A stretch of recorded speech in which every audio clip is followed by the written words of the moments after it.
Thank you. And shout out from Virginia. Let's go. Thank you.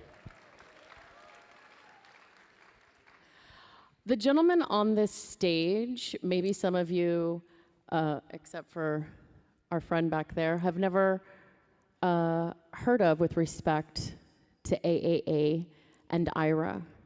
But I assure you, the gentlemen on this stage are some of the most active and ardent supporters of this definition, partly because one of them was the architect of the same. We are so grateful that they are here, so will you please make welcome again our guests.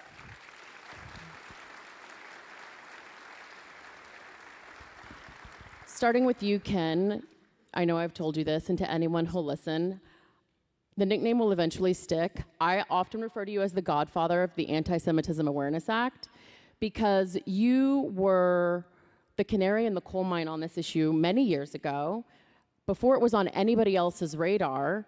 If you could just tell us a little bit about your position at that time and your role in getting this conversation started within the Department of Education.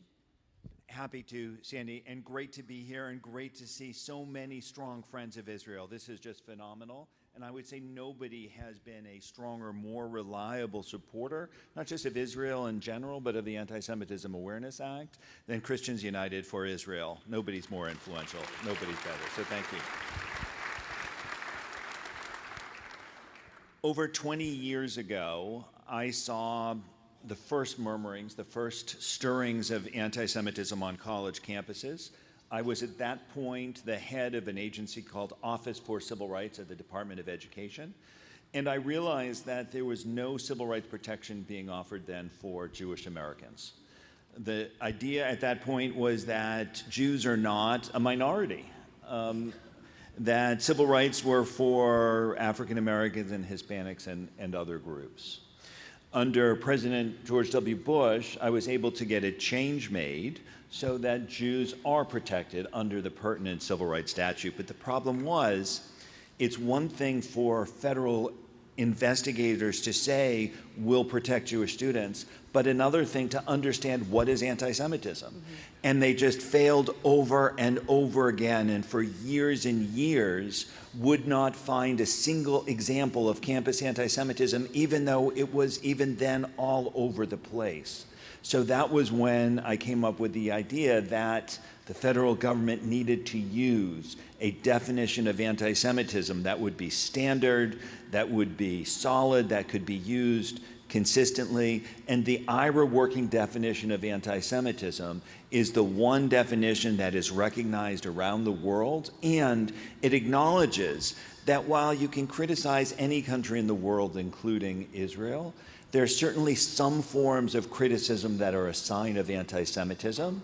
And you can say what you want, but when you then harm Jewish students physically, when you assault them, when you engage in vandalism, if it's anti-Semitic, it needs to be treated just the same as any other form of hate or bias. And that's what this legislation is really all about. Amen. Well, we thank you so much for your work on this issue. And I'm going to take it to Attorney General Miyares. You have been leading this charge from the front in Virginia, and in terms of using all of the arrows that you have in your quiver as the Attorney General to combat anti-Semitism, talk to our people about the tools that you have been able to utilize to do this at the state level, where you have seen success and maybe some continued challenges. It's so great to be with all of you all, and thank you for the warm reception. I think, you know, when you take on the role of Attorney General, you wear so many different hats, but the thing that I think I've been shocked at post-October 7th, and I say anti-Semitism is the world's oldest form of bigotry, is obviously the explosion on our college campuses. And for me, this was really crystallized, and why it became at the forefront was about a month after October 7th, I traveled to Israel at the invitation of the government. And I had previously led a bipartisan delegation, but it was like visiting another country that was totally different than the one that I had visited earlier in the year. And I was with the Attorney General of Argentina, the chief counterterrorism prosecutors in from Austria, from France, and from Germany. And we realized we were part of a unique group. All of us had citizens that were being held by Hamas. Hirsch Goldberg, Poland, had spent a good portion of his life in Richmond, Virginia. And I remember within a 24-hour period going from visiting one of the kibbutzes that had been attacked and walking into a burned out home into a little girl's room. And I have 3 daughters, so this particularly impacted me. I walked in, her dolls are strewn across the floor. The bed had been overturned where she had attempted to hide from these Hamas killers. And right there in a bedroom in the corner was still bullet holes and bloods where they had executed this child. And I go from 24 hours from standing in this little girl's room to being back at JFK at the airport waiting for my connecting flight back home to Virginia. And I looked up and I saw college students waving Hamas flags and chanting Hamas slogans. And I realized at that moment that the reaction to October 7th is quickly becoming the moral test of our time. And at a time when we needed moral clarity, we were seeing mass moral confusion. And none more so than our college campuses, because if you recall, when they asked college students in America, the majority of college students blamed Hamas. And it reminded me of this amazing quote from Plato, who said, the 2 most important questions for a civilization is this: who teaches the children, and what do they teach them? And it seemed to be they were graduating students with dual degrees in anti-Americanism and anti-Semitism. And so we had this idea in Virginia, and I like to say as Attorney General, I view myself as the people's protector, that we were going to do everything in our power, and Governor Youngkin has been an amazing partner in all of this, to protect our students. Yes, give the governor a shout out. And nobody should be lowriding over their shoulder in peers. So we were the first state to adopt the IRA definition. We went systematically briefing our campus police chiefs on anti-Semitism and the work we have done with the tools we've had with the General Assembly in a bipartisan manner. We created an anti-Semitism task force where we brought the best from academia, law, and scholars to both monitor, identify, and now work to eradicate, because it has to be ever vigilant, or again, this oldest form of bigotry emerges from the shadows at these horrific moments to attack the innocents. And in my opinion, the test of moral clarity means that you stand up and protect those that are being attacked. Amen. So you guys are going to be armed with extra arrows in your quiver if you get any opposition today when you go to the Hill to talk about support for AAA, that you're hearing from an expert, nay, the architect of how this has been working at the federal level, and you're hearing from the chief law enforcement officer of the state of Virginia about how this is already working at the state level. So if they're going to be against the AAA, you make them say it with their chest, and you write down what they say, and you report back to us so that we can follow up, because we are not going to accept platitudes and fake responses as to why our lawmakers are unwilling to give not just Jewish students, all students, the opportunity to be protected from this form of hatred. We've already seen people gunned down just down the road because they thought they were Jewish outside of the embassy event. They weren't both Jewish. You do not have to be Jewish to be a target of anti-Semitic hatred. This protects all students. So if anybody is trying to say, well, if we do this for Jewish students, what are we? This protects all students. This protects all students. So this is a rare opportunity to hear from these experts and be armed with extra information today as you go to the Hill. This is for both of you, this next question.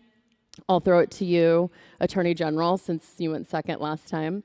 Even though this is not the law of the land yet, President Trump's executive order adopting the definition, it's been in force since 2019, and you've had it on your books since 2023.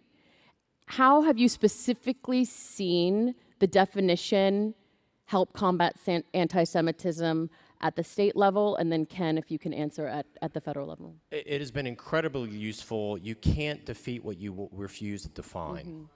All right, and I think that would be, and I thank you all for being incredible citizens that are taking the time to talk to your legislators. I think that would be one of your messages. You can't defeat what you refuse to define. And what this has done is, particularly on our college campuses where there's so much moral confusion, it provides moral clarity.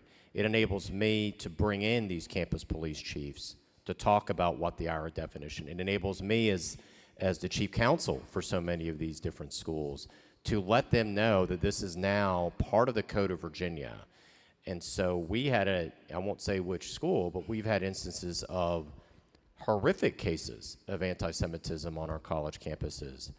And this has enabled us, with moral clarity, to also speak to the administrations, because part of your job as a lawyer is to advise your client where there is legal exposure, right? And so this tool also enables us to essentially advise our college campuses, you're facing enormous legal exposure by this activity happening, by your professors doing X, Y, and Z, and our job is now to advise you, you need to cut this out. And so we have seen repeatedly on college campuses a change, let's say a change of behavior, because we're able to point to this, and I think that's why it's so important. Sure, I'll say something about the federal level, but I also want to say something by way of gratitude to Jason Miyares about Virginia also. Yeah.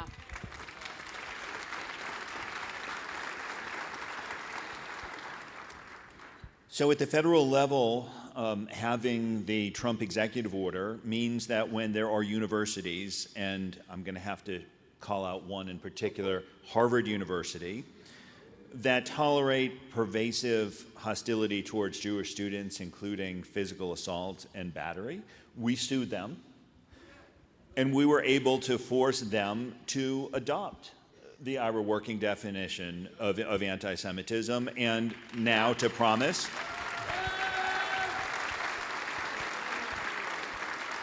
so now Harvard is going to have to promise to use it in all of their conduct proceedings and in their education.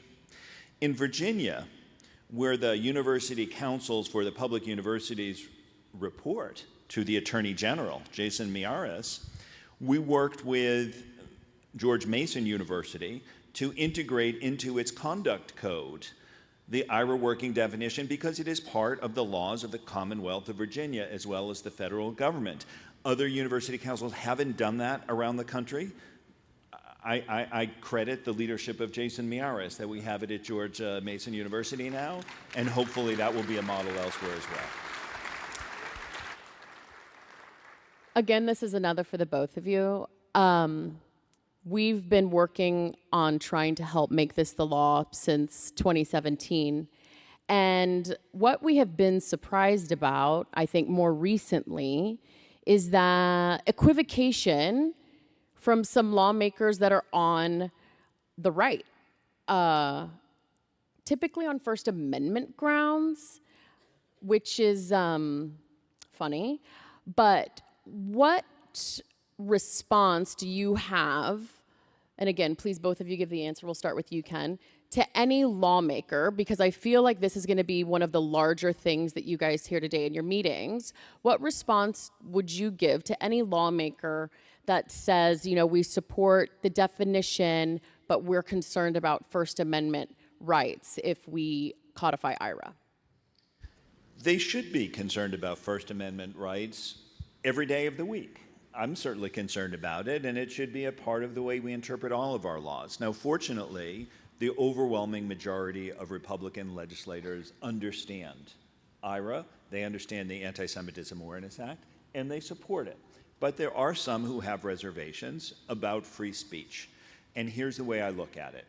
The Anti-Semitism Awareness Act applies to conduct, not speech. Under the Anti-Semitism Awareness Act, you can say whatever you want. You can say things that are true or untrue. You can say things that are fair-minded or that are biased. But if you say certain things about Jews and Israel, and then you beat up on, assault, vandalize Jewish individuals or Jewish institutions, the fact you've been saying certain things can be used as evidence of motive, that it wasn't by accident, that it was based on hate, that it's fueled by bias. As long as you don't violate those sorts of rights, as long as you don't engage in vandalism or assault or things of that sort, as long as your conduct is good, you can say whatever you want, even if it is wrong-headed. But Anti-Semitism Awareness Act protects Jewish Americans and all Americans from wrongful conduct that violates the law. Yeah. Just real quick, that is exactly right. It's action and conduct, not speech. Blocking Jewish students from attending Hillel, physically blocking them, is not a First Amendment issue. That's action. Specifically assaulting a Jewish student because they're wearing a yarmulke is not free speech. That is action. Taking over an academic building at Columbia is not free speech. That is action. Creating a quote-unquote Jew-free zone on the campus at UCLA is not free speech. That is action. And blocking Jewish students from attending class. So I think you have to be really specific and use these examples with these legislators. Well, thank you for giving our people these examples. I know some of them are having to leave because they're headed to the Capitol Hill right now for their meetings. Attorney General, there are some that say laws like this put an unnecessary target on Jewish people's backs and therefore make anti-Semitism worse. What do you say, since your state has done most and more on this issue? I would say it's anti-Semitism that is putting the target on the Jewish people's back. It's not standing up and saying we need the moral clarity to define the world's oldest form of bigotry, which is what this is. And so I would push back on that. This is an incredibly useful tool for us to fight, push back the world's oldest form of bigotry. And Ken, we have seen through the work of organizations like yours, and of course leaders like the Attorney General, that have taken IRA and implemented it or helped implement it on the state level, since this is not a federal law, despite the fact that 37 states have already adopted it. So how effective do you think that these efforts have been in accomplishing the goals that AAA wants to achieve at the state level? Wherever we see states or local governments or others passing these bills, we see it turning into not just a way of addressing conduct, but of supporting education. It is a way of teaching people that there are lines between what is reasonable criticism and what is hate or bias. So when we see these bills enacted into law, state by state around the country, we see it as support for education against hate and in favor of equal treatment under the law. And last question for you, AG. What is one thing that policymakers can do to help bridge the gap between enforcement, like at the campus level, and then also law enforcement? So, I tell my staff all the time that 90% of life's problems can be always traced to either poor or miscommunication. It almost always comes down to that. And one thing we did when we saw these explosions of protest on these campuses is we brought all the police chiefs to Richmond of all of our universities, and we had a conversation with them. And the one thing we heard from them constantly is we don't right now feel like these college presidents have our back. And that's where Iowa was successful. We were able to use IRA to then communicate to them and also tell them we have your back, right? And I think that's critically important to have those open lines of communication, particularly with the law enforcement personnel who are assigned on these college campuses, many of which are not familiar. We also instituted a new policy in Virginia that those who are going to the police academy or the state police are getting their own part of their educational going through the police academy is on anti-Semitism and going to the Holocaust Museum in Richmond. We found that incredibly effective because so many of the members of our state police, many of these cadets have come from rural areas where they're not really familiar with this issue.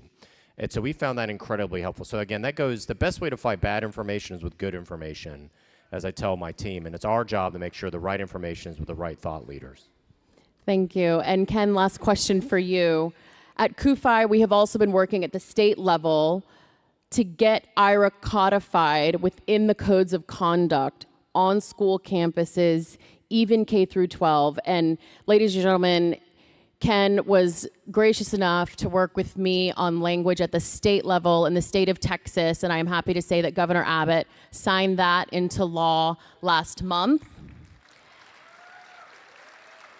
And how important is it for us to work at the state level to make sure that this gets into the codes of conduct, even in K through 12, not college campus? It's very important, and I'm a little horrified whenever people mention K-12. It's bad enough to realize how awful things are at so many college campuses, but to realize that nowadays we are seeing in high schools around the country some of the same rot, some of the same hate that we'd only been seeing on Ivy League college campuses and California universities until recently. It is a problem now reaching down to younger and younger people. So yes, it is important for K-12 as well as higher ed. And even if we succeed, even if Congress passes the Anti-Semitism Awareness Act, public universities respond very, very sensitively to their state legislatures, especially public universities that are so heavily funded by state legislatures. So when state legislatures pass these state IRAs, that is something that has a very substantial impact on public universities, but also on local school systems. So very important. All politics is local. Gentlemen, thank you for coming. Thank you for sharing your wisdom and guidance.